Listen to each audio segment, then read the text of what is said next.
may-ari ng Sunday Musical Extravaganza. Sa number 3, sino pa ba? E di si Kuya Germs, Herman Moreno.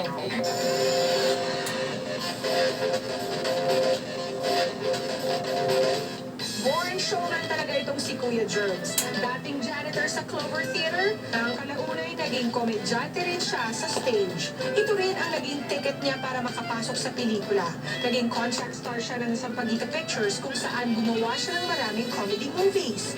Madaling nakatawid si Kuya Germs sa telebisyon. Halos kasabay ng pagsikat ng superstar na si Nora Honor ang pamamayagpag ng TV hosting career ni Kuya Germs. Siya nga ang naging co-host ni Ate Guy sa Superstar, ang musical variety show na tumagal ng 2 dekada sa telebisyon. Gumawa rin ng sarili pangalan si Kuya Germs nang maging host siya ng sarili niyang Sunday afternoon musical variety show sa GMA. Ito ang Germs Side na naging Germs Special at later on ay GMA Super Show. Mga kaibigan sa ating mga televiewers. Kasi talaga nag-umpisa ng mga variety, yung malalaki talaga production na malaking production na talagang spectacular kung pwede mong itawag. Kasi nag-umpisa kasi nung araw yung Sunday noontime, patayin naman na slot dyan nung araw, tapos si Herman Moreno lang bumuhay eh. Noong January 1986, produce naman ni Kuya Germs ang That's Entertainment. Ang daily variety show na naging lungsara ng mga young stars noon, gaya ni Lea Salonga, Frances Magalona, Manilyn Reyes, Jano Gibbs, at marami pang iba. Parang naging patron siya ng mga budding or wannabe actors and stars. So, wala kasi ganun eh. But Herman became the kind of a person to a lot of young people who had an ambition. Still here, I'm still around, and I will remember him as a star builder because of That's Entertainment. Parang napaka-komportable lumapit at humingi ng advice at humingi ng tulong sa isang Kuya Germs. Parang isang TV personality na aasahan mong tutupad sa pangarap ng isang batang may talent. Sa isang batang handang ma-discover at sisikat at may karapatang sumikat, nakikita ni Kuya Germs. Bukod sa musical variety shows, naging host din si Kuya Germs ng mga livelihood programs sa GMA gaya ng Nego 7 nang mawala sa ere ang GMA Super Show at That's Entertainment. Inisip ng marami na marahil lipas na nga ang panahon ni Kuya Germs. Pero hindi maaring matibag ang isang tunay na icon. Kaya ang dating hari ng Sunday afternoon, ngayon hari naman ng Saturday midnight sa kanyang programang Master Showman Walang Tulugan. Kaya siya icon. Kaya hanggang ngayon nakikita mo, andun pa rin siya kahit na midnight na yung show niya. Hindi na kasi popular siguro noon. Panahon nila si Herman. But Herman's still around. And kahit na sino yung tanong mo, kilala si Kuya Germs. After 43 years in television, nananatili pa rin matatag ang karir ni Kuya Germs. Pero kapag nababanggit ang pangalan niya, ano nga lang naaalala ng ating mga panlista? The way he talks, the way he treats his guests, the way he dresses, it's so Si Kuya Germs ang Bodagil.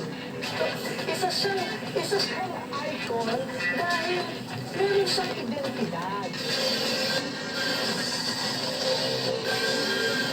Yan ang entries natin from numbers 5 to 3 at sa aking pagbalik, malalaman na po natin kung sino ang top 2 memorable icons ng Philippine television. Kaya, walang iwanan!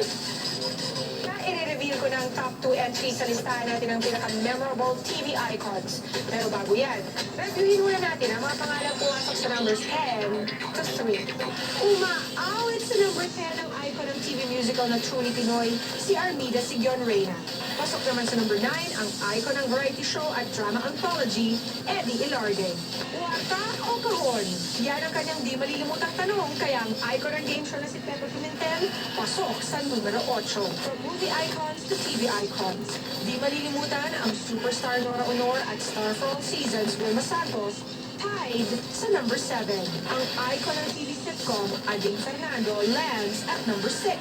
Reyna ng intriga, icon ng showbiz talk shows, si Inday Baliday, nasa ikalimang pwesto. Paboritong ate at advisor, icon ng True to Life drama, pasok sa ika-4 na pwesto si Ate Helen Vela. Madaling araw man o tanghali, ang nag-iisang icon ng mga musical extravaganza, si Kuya Jerks nasa ika-3 pwesto, Herman Moreno.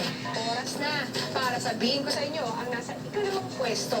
Sila ang di malilimutang trio na 27 taon na nating nakakasama. Araw-araw, mula Batanes hanggang Makulong. Kaya naman sa top 2, nagahari sina Tito, Vic, and Joe.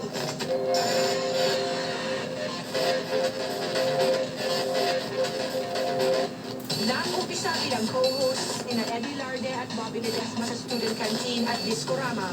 Taong 1979 nang mapili ng producer na si Tony Toviera sina Tito, Vic, and Joey para mag-host ng Eat Bulaga. Pagkaraan naman ng ilang buwan, pumatok sa mga manonood ang variety show ng magkakaibigan. Halos 3 dekada na ang lumipas mula noon, pero patuloy pa rin silang nagpapaaliw ng mga manonood. Nakapag-set sila ng hosting na 3 lalaki na masarap panoorin, masaya, entertaining, at saka mapait sa masa. Nagbibigay ng pag-asa. Hindi na uubotang. Hindi. O paano naman nangyari yun? Naka-desktop. Hindi lang sa Eat Bulaga naging successful ang partnership ng 3. Nagsama-sama rin si Bukol, ang hit na sitcom noong 80s. Nagbida rin sila sa di mabilang na comedy movies. Hindi na nakasigil. Na 1, 2, 3 pa. Inaglaw nagkaroon din ng sariling TV show sina Vic at Joey at napasabak naman si Tito sa politika. Pero Eat Bulaga pa rin ang tahanan na lagi nilang inuulian. Yung kanilang rapport na hindi mo na ma-explain. Talagang pamilya ka nang nandoon sa loob ng box ng TV. Magic talaga na may haka talaga. Maraming gusto maging Tito Vic and Joey. Maraming gustong gayahin yung format na yun. Meaning, President Clinton, ayaw na nilang i-break yung ganyan klaseng formula. May t-shirt pala ako ng Tito Vic and Joey. Ganun sila ka-icon. Sa kanila galing yung mga knock-knock joke, mga yung sinasente. Ay, sa Sigera, ano naman ang panghalo sa nilaga? Ang guidance. Kung wala sila, wala tayong mga ganong classic jokes. Saka yung mga pop songs na pinapalitan yung mga lyrics. Parang hindi ko na imagine na team na wala ang Tito Vic and Joey. In other words, pagka wala ng Tito Vic and Joey sa screen, maiiba yung landscape ng television entertainment. At ngayon, dumating na tayo sa top 1. Ang nanguna, ang pinaka-memorable na TV icon ay walang iba kundi si Dolphy.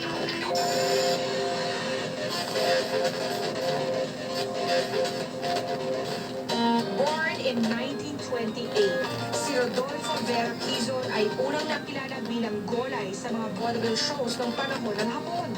Dito siya naispatan ni Fernando Poe Sr. na nagdala sa kanya sa bakura ng Sampaguita Pictures. Bininyag siyang Dolphy, gumawa ng maraming comedy movies kung saan madalas niyang kapartner si Panchito. Higit na sumikat ang comic duo nila ni Panchito nang gawin nila sa telebisyon, ang musical gag show na Buhay Artista.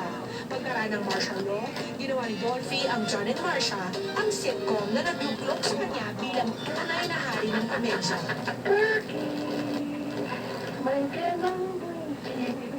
Ilang taon na siya nandiyan. Mula sa lolo natin, sa nanay na nakita siya sa TV, sa mga anak, sa mga apo. So, all this story, from many generations, Tinanggap siya ng tao bilang komedyante. People liked him for what he does on television and on the screen. Pinapagawa sila, pinapasaya. As a comedian is across the board. In other words, lahat ng klase ng Pilipino.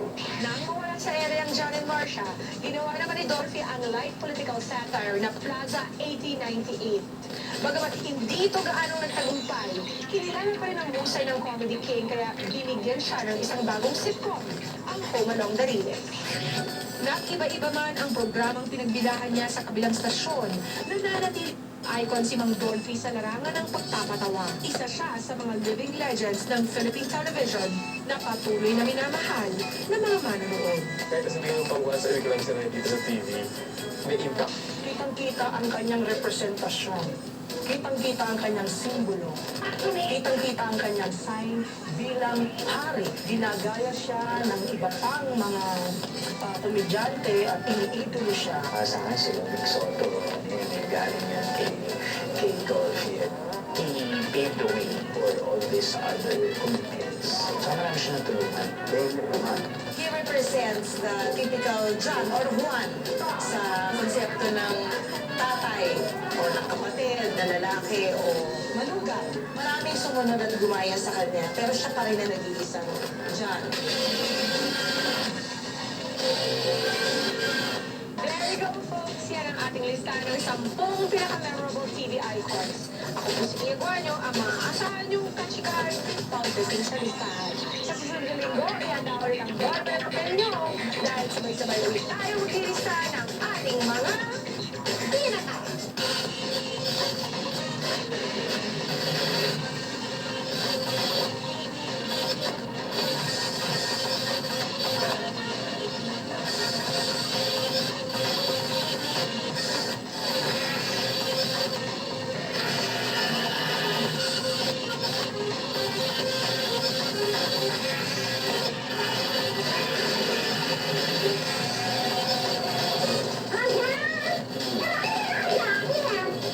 Anong sabi? Amerikano ito, kami. Wow! Bigat! Kumulong agad! Kailangan niya pa itong trade. Bakit? Bigyan mo natin ang akin itong mga ano to. Sige, okay.